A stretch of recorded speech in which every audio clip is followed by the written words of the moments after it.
Alors, à propos de cette révision constitutionnelle, un député a parlé du lifting de Marianne. Est-ce que vous ne pensez pas, monsieur le professeur, qu'il reste encore quelques rides et que quelques injections de Botox seraient peut-être nécessaires? Alors, il est probable qu'il reste quelques rides, mais si vous me permettez, je crois que quelques jours après la mort de sœur Emmanuelle, on peut dire qu'il y a tout de même des rides qui sont belles.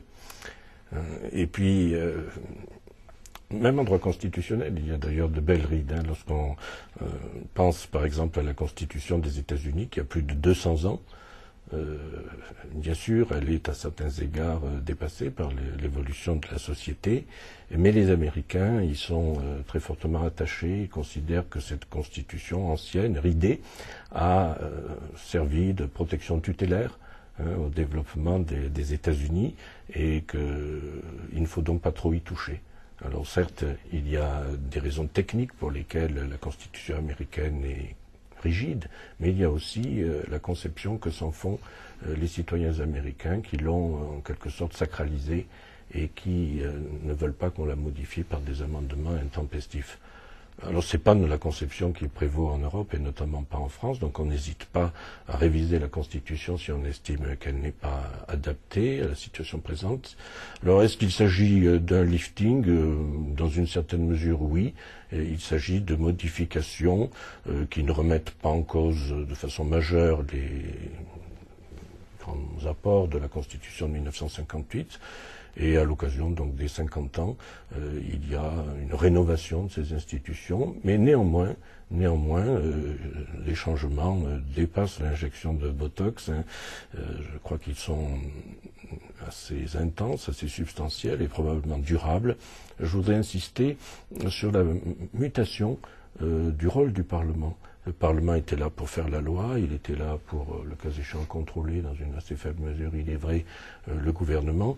Et ce qui ressort, semble-t-il, de la révision constitutionnelle, c'est la volonté qu'il se consacre davantage à l'évaluation des politiques publiques. On a beaucoup critiqué la fonction législative désordonnée du Parlement. Et là, au contraire, avec la réforme, on prévoit dans l'ordre du jour l'organisation de l'emploi du temps parlementaire, 1 semaine sur 4 consacrée à l'évaluation des politiques publiques, donc à l'évaluation de la performance des lois. Alors c'est assez mécanique, hein. De la même façon qu'on dit que le tram est très utile, il a des caractéristiques propres intéressantes, mais il a aussi ce fait majeur, c'est qu'il circule sur une emprise qui empêche les voitures de circuler.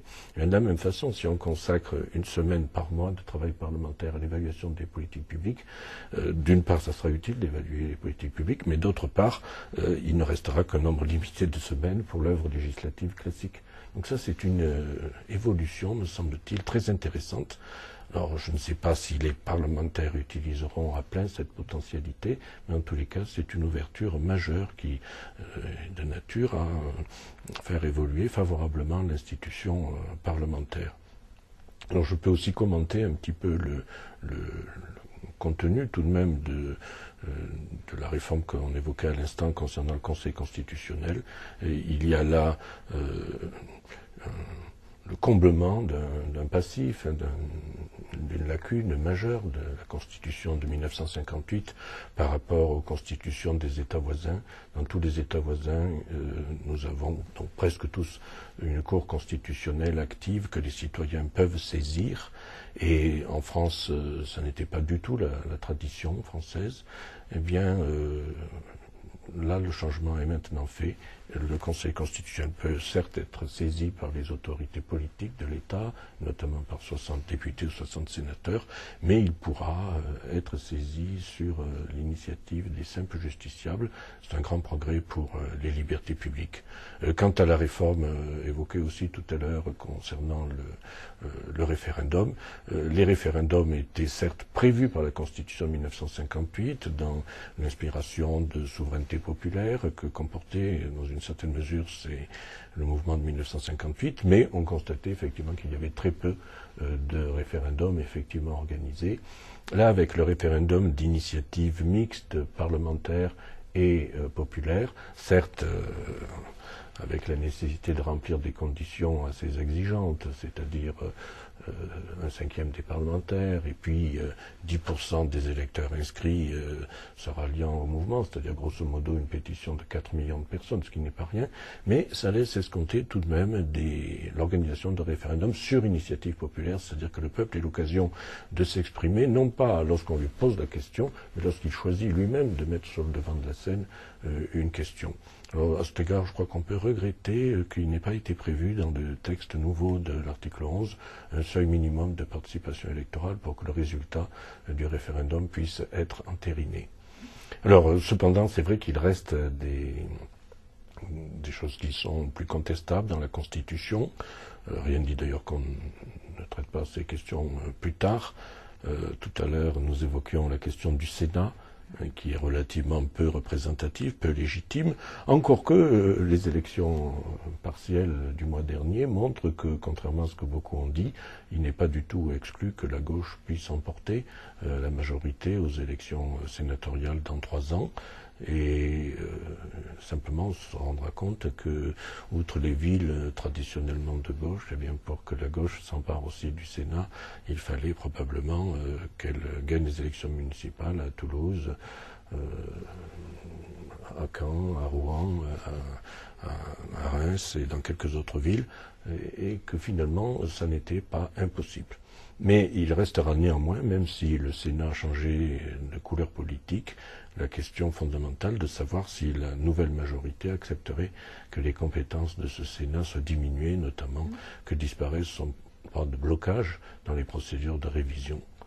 Et puis alors, quelque chose qui m'a vraiment étonné, c'est que la révision constitutionnelle ne prend pas position sur une question qui a été beaucoup débattue dans les travaux de la commission Balladur, c'est la question de l'article 20.